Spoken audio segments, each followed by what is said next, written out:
Well, San Francisco's top cop turned out today to personally announce arrests in a brutal attack against an elderly Asian woman. It's one of several recent high-profile attacks against the AAPI community. NBC Bay Area's Sharon Katsuda shows us why even police are shocked by the ages of the suspects involved.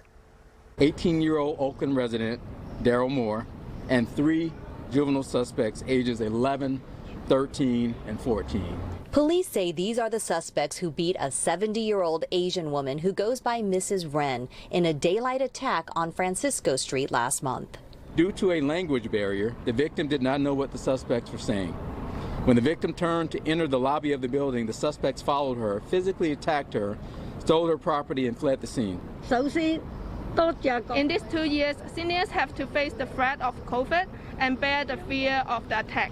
We feel afraid and helpless every day. We don't feel safe even at home. The district attorney, top city officials, and police gathered to publicly announce the arrest today as a show of support for the AAPI community.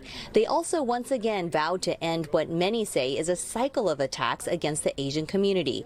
The chief and DA will hold a town hall meeting on Asian American hate crimes tomorrow. District Attorney Brooke Jenkins says Mrs. Ren's case is an ongoing investigation of several unrelated attacks, including the beating of former San Francisco Commissioner Greg Chu and 2 sidewalk attacks on Asian women in the Richmond district that we brought you exclusively last Friday.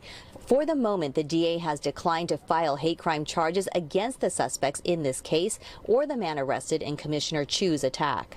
With respect to hate crimes, they do require the proof of motive, and so that oftentimes requires some expression verbally from an assailant, or it requires some level of investigation into past history, into social media content, other things. Members of the AAPI community who turned out for today's announcement are vowing to do what they can to make sure the suspects are held accountable and promote more tolerance among all communities.